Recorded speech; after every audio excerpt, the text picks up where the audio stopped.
Hi hello everyone, this is Swami and welcome back to super mama channel. Today మనం ప్రాథమిక హక్కుల గురించి discuss చేసుకోబోతున్నాం. అండ్ ఫండమెంటల్ రైట్స్ ఎన్ని ఉన్నాయి, దానికి సంబంధించిన హిస్టరీ ఏంటి, అండ్ దాంట్లో ఇన్వాల్వ్ అయిన కేసెస్ ఏంటి, మొత్తం ఎన్ని ఉన్నాయి, దాని గురించి డీటెయిల్గా డే బై డే ఒక్కొక్క దాని గురించి మీకు చెప్పాలనుకుంటున్నాను. So let's go to the topic. ఓకేనండి, మనం ప్రాథమిక హక్కులు అనే చాప్టర్లో వచ్చాం. రాజ్యాంగంలో ఇది చాలా ముఖ్యమైన టాపిక్ అని చెప్పుకోవచ్చు. అసలు ప్రాథమిక హక్కులు అంటే ఏంటి, అసలు దాని డెఫినేషన్ ఏంటి చూద్దాం ఫస్ట్ నుంచి. ప్రాథమిక హక్కు నిర్వచనం అండి, ఒక మానవుడు సంపూర్ణంగా అభివృద్ధిని సాధించడానికి అతనికి కావాల్సిన కనీస సదుపాయాలనే ప్రాథమిక హక్కులు అని అంటారనమాట. ఈ ప్రాథమిక హక్కులు రాజ్యాంగంలో మనకి 3వ భాగం అనమాట. పార్ట్ 3లో 12 నుంచి 35 అధికారాలు ఉంటాయండి. మొత్తం ప్రాథమిక హక్కులు రాజ్యాంగంలో 3వ భాగము పార్ట్ 3లో 12 నుంచి 35 అధికారాలు ఉంటాయి. సో ప్రాథమిక హక్కులు అని ప్రముఖుల వ్యాఖ్యలు అనమాట. ప్రాథమిక హక్కులను మనం అంటే ప్రాథమిక హక్కులను చేసుకునేటప్పుడు తయారు చేసేటప్పుడు కానీ, వాటిని రాజ్యాంగంలో పెట్టేటప్పుడు కానీ, అండ్ రాజ్యాంగం సంబంధించిన ఈ వ్యాఖ్యలు చాలామంది ప్రముఖులు ఏమేమి మాట్లాడారు ప్రాథమిక హక్కుల గురించి అనేది నేను ఇప్పుడు డిస్కస్ చేయాలనుకుంటున్నాను. ప్రాథమిక హక్కులు లక్ష్యం కేవలం రక్షణను మరియు పౌర సమానత్వాన్ని ప్రజలకు కల్పించడం మాత్రమే కాదు, పౌరుల ప్రవర్తనకు చెందిన కొన్ని ప్రమాణాలను, పౌరసత్వాన్ని, న్యాయాన్ని, అందరికీ సమాన పరిస్థితులను కల్పించడానికి అవసరమైన భౌతిక, నైతిక స్వచ్ఛతను కూడా పెంపొందించాలని న్యాయ ప్రముఖులు, న్యాయ నిపుణులైన తేజ్ బహదూర్ సప్రు అనే ఒక వ్యక్తి, గొప్ప వ్యక్తి అండి ఆయన. ఇతను మన ఇండియన్ కాన్స్టిట్యూషన్కి సంబంధించి ఒక న్యాయ కోవిదుని చెప్పుకోవచ్చు అనమాట. ఈ తేజ్ బహదూర్ సప్రు అని ఆయన అభిప్రాయపడ్డారు అనమాట. మనకి ఎగ్జామ్ పాయింట్ ఆఫ్ వ్యూలో ఒక్కోసారి ఇలాంటి స్టేట్మెంట్ ఇచ్చి ఈ స్టేట్మెంట్ని ఎవరు ఇచ్చారనేసి ఆప్షన్స్ ఇవ్వడం జరుగుతుంది అనమాట. సో అప్పుడు ఈ స్టేట్మెంట్ మనం గుర్తుపెట్టుకునే అవకాశం ఉండాలి. ఈ స్టేట్మెంట్ను గుర్తించగల నాలెడ్జ్ మనకు ఉండాలంటే ఈ స్టేట్మెంట్ను కూడా మనం చదవాలన్నమాట. నెక్స్ట్, భారత ప్రజాస్వామ్యానికి పునాదిరాలు ప్రాథమిక హక్కులు. ఇది కూడా ఒక స్టేట్మెంట్ అండి. ఈ స్టేట్మెంట్ని నాని ఫాల్కీవాలా అనే ఒక అతను ఇచ్చారనమాట. ఇతను నాని ఫాల్కీవాలా అనేవాడు ఎవరు అంటే, ఇతని గురించి మీకు తెలియాలంటే ఇతను ఒక న్యాయ కోవిదుడు అనమాట. ఇతను ఇండియాకి సంబంధించిన వ్యక్తే. భారత ప్రజాస్వామ్యానికి పునాదిరాళ్ళు ప్రాథమిక హక్కులు అనే ఒక స్టేట్మెంట్ని నాని ఫాల్కీవాలా ఇవ్వడం జరిగిందనమాట. అండ్ నెక్స్ట్, ఒక వ్యక్తిలో అంతర్గతంగా నిబిడీకృతమైన శక్తియుక్తులను ఆధారంగా చేసుకుని ఉన్నత స్థాయిలో జీవించుటకు కల్పించబడిన సామాజిక అవకాశాలే హక్కులు. ఒక వ్యక్తిలో అంతర్గతంగా నిబిడీకృతమైన శక్తియుక్తులను ఆధారంగా చేసుకొని ఉన్నత స్థాయిలో జీవించుటకు కల్పించబడిన సామాజిక అవకాశాలే హక్కులు అని ఈ స్టేట్మెంట్ని హెచ్జి లాస్కీ అనే ఒక ప్రముఖ వ్యక్తి ఇవ్వడం జరుగుతుందన్నమాట. ఇతను బ్రిటిష్ లేబర్ పార్టీకి చైర్మన్గా వ్యవహరించారనమాట. హెచ్జి లాస్కీ అనే అతను మన ఇండియా అతను కాదండి. ఇతను బ్రిటన్కి సంబంధించిన వ్యక్తి. బ్రిటిష్ లేబర్ పార్టీకి చైర్మన్గా ఇతను వ్యవహరించాడు. And at the same time ఒక ప్రముఖ న్యాయవాది అండ్ న్యాయ సంబంధిత అంశాలపై పరిశోధన చేసే వ్యక్తి అని చెప్పుకోవచ్చు అనమాట హెచ్జి లాస్కీని. అండ్ నెక్స్ట్ అండి, సమాజం చేత కోరబడి రాజ్యం చేత గుర్తించబడిన అంశాలే హక్కులు. ఏంటి, సమాజం చేత కోరబడి రాజ్యం చేత గుర్తించబడిన అంశాలే హక్కులు అని గార్నర్ అనే ఒక న్యాయ నిపుణుడు అనమాట. ఇతను ఒక బ్రిటిష్ పొలిటికల్ సైంటిస్ట్ అనమాట. ఇతను కూడా ఇంగ్లాండ్ అన్న బ్రిటిష్ అన్న బ్రిటన్ అన్న అంతా ఒకటేనండి. ఈ బ్రిటిష్ పొలిటికల్ సైంటిస్ట్ అనమాట. అండ్ నెక్స్ట్ వస్తే, స్వేచ్ఛా స్వాతంత్రాలతో జన్మించిన ప్రతి మానవుడు జీవితాంతం వాటితోనే కొనసాగుతారని చెప్పింది థామస్ జాఫర్సన్ అనమాట. ఈ థామస్ జాఫర్సన్ అనే వ్యక్తి చాలా కీలకమైన వ్యక్తి అని చెప్పుకోవచ్చు. ఇతను అమెరికాకు చెందిన 3వ అధ్యక్షుడు అనమాట. ఇతను అమెరికాకు స్వాతంత్ర అనంతరం వచ్చిన ఒక 3వ అధ్యక్షుడు థామస్ జాఫర్సన్. ఇప్పుడు మనకి ప్రజెంట్ అధ్యక్షుడు ఎవరండి, జో బిడెన్. అలాగే ఇతను అమెరికా స్వతంత్రం పొందిన తర్వాత ఏర్పడిన 3వ అధ్యక్షుడు అని చెప్పుకోవచ్చు అనమాట, థామస్ జాఫర్సన్. అండ్ నెక్స్ట్, హక్కుల చరిత్ర అండి. అసలు హక్కులు ఎలా వచ్చాయి, మనకి హక్కులని ఎలా వచ్చాయి, ఎవరు జారీ చేశారు, ఫస్ట్ మన దేశంలో వచ్చాయా, లేకపోతే ఇంగ్లాండ్లో వచ్చాయా, లేకపోతే అమెరికాలో వచ్చాయా అనేది ఒకటి చెప్పుకోవచ్చు అనమాట. ఫస్ట్ ఈ హక్కులు ప్రపంచంలో మొట్టమొదటిసారిగా హక్కులను ప్రాధాన్యాన్ని గుర్తించి లిఖితపూర్వకంగా అంటే ఏంటంటే వీళ్ళు ఒక రాజ్యాన్ని రాశారనమాట. లిఖించడం అంటే రాయడం అనమాట. లిఖితపూర్వకంగా ప్రజలకు జారీ చేయబడిన అధికార పత్రం మాగ్నా కార్టా. సో మాగ్నా కార్టా అంటే చాలామందికి తెలిసే ఉంటుందండి. మాగ్నా కార్టా అంటే ఏంటంటే ప్రపంచంలో మొట్టమొదటిసారిగా లిఖితపూర్వకమైన ప్రాథమిక హక్కుల గురించి చెప్పబడిన అండ్ చేయబడిన ఒక అధికార పత్రం అని మనం చెప్పుకోవచ్చు అనమాట.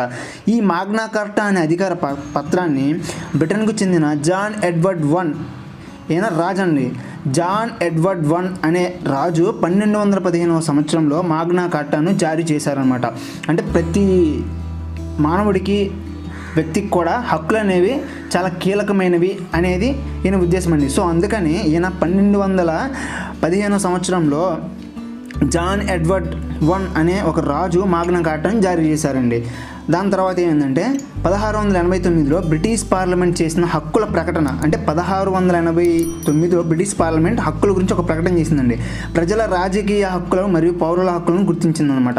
1689లో ఈ చేసిన ప్రకటనలో ఏముందంటే ఒక ప్రజల రాజకీయ హక్కులు మరియు పౌరుల హక్కుల గురించి గుర్తించిందనమాట. అట్ ద సేమ్ టైం 1776లో అమెరికా స్వాతంత్రం పొందిందండి. ఫస్ట్ టైం అమెరికా అనేది 1776లో అమెరికా స్వాతంత్రం ప్రకటించుకుంది. దాని సందర్భంగా స్వేచ్ఛ స్వాతంత్రాలతో జన్మించిన మానవుడు జీవితాంతం వాటితోనే కొనసాగుతాడని థామస్ జాఫర్సన్ ప్రకటించాడు. సో ఇది ఒక మైలురాయిగా హక్కుల చరిత్రలో అయిందనమాట. థామస్ జాఫర్సన్ మీకు ఇందాక ఆల్రెడీ చెప్పానండి. థామస్ జాఫర్సన్ అనేది ఒక స్టేట్మెంట్ ఇచ్చాడు. స్వేచ్ఛ స్వాతంత్రాలతో జన్మించిన ప్రతి మానవుడు జీవితాంతం వాటితో కొనసాగుతారని చెప్పాను అనమాట. Same at the same time 1776లో అమెరికా స్వాతంత్ర ప్రకటన సందర్భంగా ఈ మూడవ అధ్యక్షుడు, అంటే అమెరికా స్వతంత్ర అనంతరం ఏర్పడిన అమెరికా దేశానికి మూడవ అధ్యక్షుడైన థామస్ జాఫర్సన్ అనే వ్యక్తి దీని గురించి చెప్పడం జరిగిందనమాట. ఈ స్టేట్మెంట్ ఇవ్వడం వల్ల ఇది ప్రపంచంలో ఒక హక్కుల చరిత్రలోనే మైలురాయిగా మిగిలిపోయిందనమాట. At the same time 1789 French విప్లవం సందర్భంగా స్వేచ్ఛ సమానత్వం సౌభ్రాతృత్వం అనే నినాదాలను రాజ్యాంగంలో హక్కులుగా పొందుపరిచారండి. ఎగ్జామ్ పాయింట్ ఆఫ్ వ్యూలో ఇవి చాలా ముఖ్యమైనవి. 1789 ఫ్రెంచ్ విప్లవంలో ఇవ్వబడిన, అంటే రాజ్యాంగంలో మనం స్వీకరించబడిన అంశాలు ఏంటంటే ఒకటి స్వేచ్ఛ, ఒకటి సమానత్వం, ఒకటి సౌభ్రాతృత్వం అనేవి మనం రాజ్యాంగంలో ప్రవేశికలో వెళ్ళేటప్పుడు వీటిని ఎలా తీసుకున్నారు, ఎలా స్వీకరించారు, ఏ సంవత్సరంలో స్వీకరించారు, ఏది మనకి ఆదర్శంగా నిలిచింది, అంటే స్వేచ్ఛ సమానత్వం సౌభ్రాతృత్వాలు అనేవి ఎలా మనం తీసుకోవడానికి ఏ విప్లవం మనకి ఆదర్శంగా ఉంది అని ఎగ్జామ్ పాయింట్ ఆఫ్ వ్యూ చాలాసార్లు అడిగారండి. సో ఇది కూడా ఒక ఇంపార్టెంట్ బిట్గా మనకు రావచ్చు అనమాట. 1789లో ఫ్రెంచ్ విప్లవం సందర్భంగా స్వేచ్ఛ సమానత్వం సౌభ్రాతృత్వం అనే నినాదాలను రాజ్యాంగంలో హక్కులుగా పొందుపరిచారండి. ఇవన్నీ హక్కులుగా తీసుకొని రాజ్యాంగంలో పొందుపరిచారనమాట.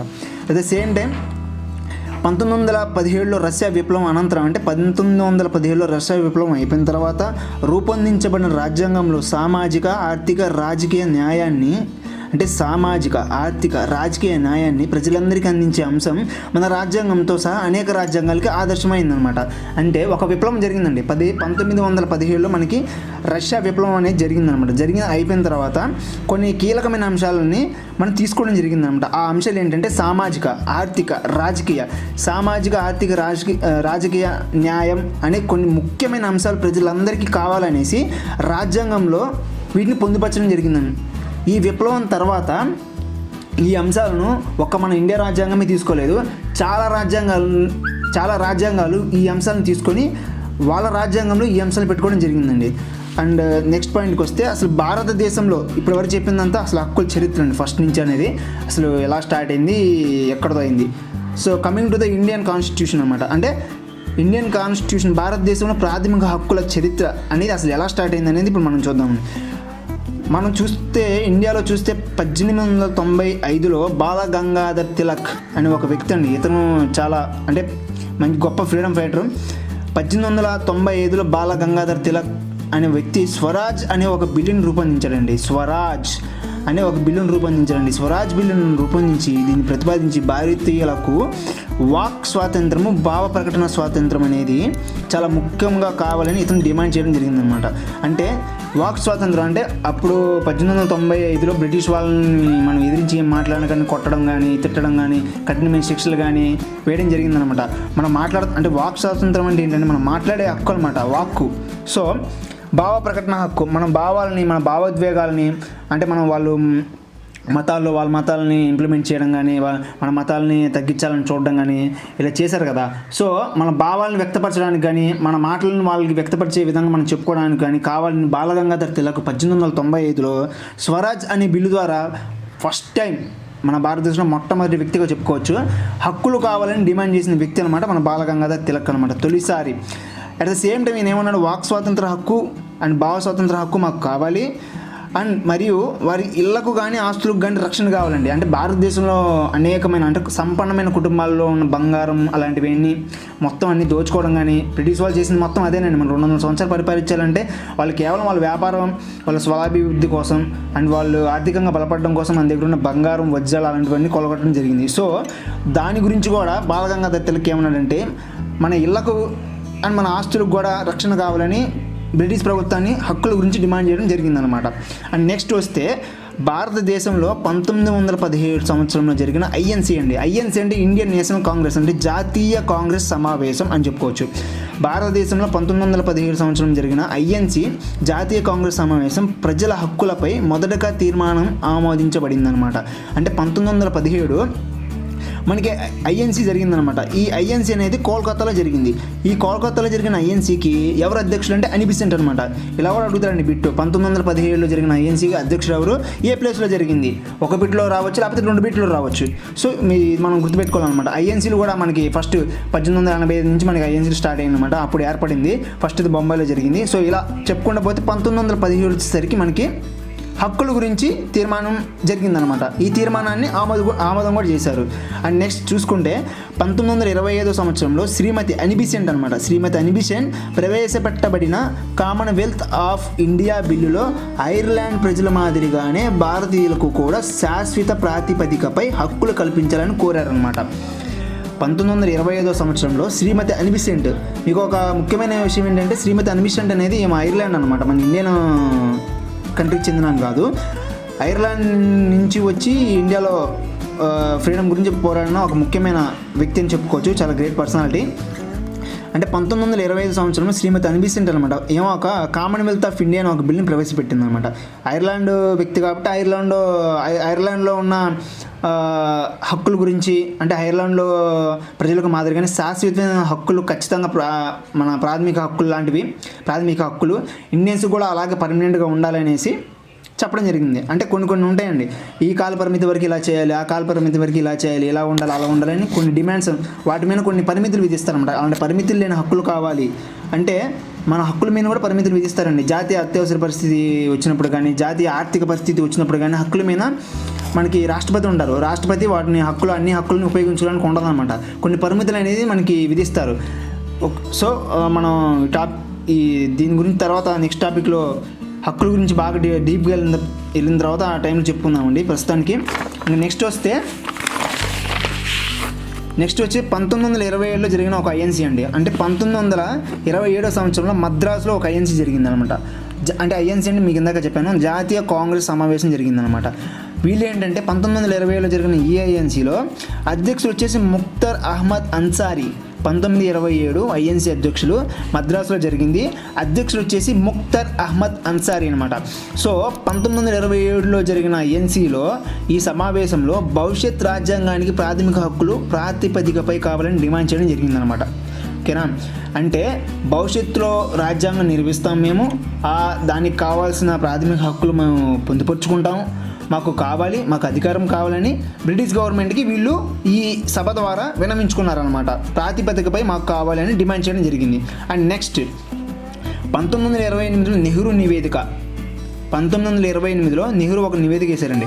ఆ నివేదికలో భారత్లో ప్రవేశపెట్టే చట్టాలన్నింటిలో కూడా ప్రాథమిక హక్కులను చేర్చాలని, అన్ని వర్గాల ప్రజలకు ప్రయోజనాలను సంరక్షించే విధంగా హక్కులు ఉండాలని పేర్కొన్నారనమాట. ఇది కూడా ఇంపార్టెంట్ అండి.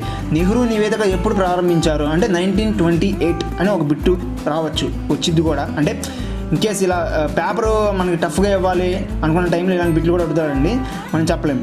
సో 1928లో నెహ్రూ నివేదికలో భారత్లో ప్రవేశపెట్టే చట్టాలన్నింటిలో కూడా మనం భారత్లో ఇక మీరు అంటే 1928 నుంచి ప్రవేశపెట్టబడే ప్రతి చట్టంలో కూడా ప్రాథమిక హక్కును ఒక భాగంగా చేయాలని నెహ్రూ నివేదిక డిమాండ్ చేసిందనమాట. అండ్ నెక్స్ట్ 1931లో కరాచీలో ఒక ఐఎన్సీ జరిగిందనమాట. 1937లో కరాచీలో జరిగిన ఐఎన్సీలో భారతీయులకు ప్రాథమిక హక్కులు ఇవ్వాలని డిమాండ్ చేయడం జరిగిందనమాట. అంటే 1931 సంవత్సరంలో కరాచీలో కూడా ఒకసారి మనం ఐఎన్సీ సమావేశం జరిగింది. ఆ ఐఎన్సీ సమావేశంలో కూడా భారతీయులకు ప్రాథమిక హక్కులు కావాలని డిమాండ్ చేయడం జరిగిందనమాట. మనం ఫస్ట్ ఒకసారి చూసాం, తర్వాత కరాచీలో చూసాం. అండ్ 1931 ఐఎన్సీ ప్రెసిడెంట్ ఎవరంటే వల్లభాయ్ పటేల్ అండి. మన అంటే స్వతంత్ర భారతానికి మొట్టమొదటి రక్షణ శాఖ మంత్రి అని చెప్పుకోవచ్చు. ఈయన సర్దార్ వల్లభాయ్ పటేల్, హోమ్ మినిస్టర్ అండి. అండ్ నెక్స్ట్ 1931లో జరిగిన రెండవ రౌండ్ టేబుల్ సమావేశం. మనకి మొత్తం 3 రౌండ్ టేబుల్ సమావేశాలు జరిగాయండి, 1, 2, 3. సో 1931లో జరిగిన రెండవ రౌండ్ టేబుల్ సమావేశంలో కూడా మన జాతి పిత అయిన గాంధీజీ గారు కూడా హక్కుల గురించి డిమాండ్ చేయడం జరిగిందనమాట. గాంధీజీ గారు కూడా రెండవ రౌండ్ టేబుల్ సమావేశంలో హక్కులు కావాలని డిమాండ్ చేయడం జరిగింది. అండ్ నెక్స్ట్ 1945లో సర్ తేజ్ బహదూర్ సప్రు నేతృత్వంలో భారతీయుల మేధావుల కమిటీ భవిష్యత్తులో రూపొందించబోయే భారత రాజ్యాంగానికి ప్రాథమిక హక్కులు ప్రాతిపదికగా ఉండాలని పేర్కొన్నారండి. అంటే 1945లో కూడా సర్ తేజ్ బహదూర్ సప్రు అనే ఒక ప్రముఖ వ్యక్తి నేతృత్వంలో, ఇందా చెప్పానండి ఇతను ఒక ప్రముఖ న్యాయ కోవిదుడని. సో ఇతని ఆధ్వర్యంలో ప్రాథమిక హక్కులు కావాలనేసి డిమాండ్ చేశారు. అండ్ నెక్స్ట్ చూస్తే భారత రాజ్యాంగ పరిషత్ అనేది ఒకటి ఉంటుందండి. భారత రాజ్యాంగ నిర్మాణంలోనే భారత రాజ్యాంగం సంబంధించి భారత రాజ్యాంగ పరిషత్ అని ఒకటి ఉంటుంది. సో ఈ భారత రాజ్యాంగ పరిషత్ నుంచి జేబీ కృపాలాని నేతృత్వంలో ఏర్పడిన ప్రాథమిక హక్కుల ఉప కమిటీ. ప్రాథమిక హక్కులకు 2 కమిటీలు ఉన్నాయి, ఒక కమిటీ, ఒకటి ఉప కమిటీ. ఈ ఉప కమిటీ మన రాజ్యాంగంలో ప్రాథమిక హక్కులను పొందుపరచడంలో కీలక పాత్ర పోషించిందనమాట. అంటే ఇది ఒక చాలా ముఖ్యమైన పాయింట్ అని మనం చెప్పుకోవచ్చండి. భారత రాజ్యాంగానికి సంబంధించి పరిషత్ నుంచి జేబీ కృపాలాని నేతృత్వం అనమాట. అంటే ప్రాథమిక హక్కులను ఉప కమిటీ ద్వారా రాజ్యాంగంలో పొందుపరచడానికి మనకి కీలక పాత్ర పోషించిన వ్యక్తి ఎవరంటే జేబీ కృపాలాని అని మనం చెప్పుకోవచ్చు అనమాట. సో నెక్స్ట్ 1950 రాజ్యాంగం అమల్లోకి వచ్చే నాటికి మొత్తం మనకి 7 ఉన్నాయండి. 7 ప్రాథమిక హక్కులను ప్రస్తావించడం జరిగింది. 1950 రాజ్యాంగం అమలులోకి వచ్చిన నాటికి 7 ప్రాథమిక హక్కుల గురించి ప్రస్తావన ఉందన్నమాట.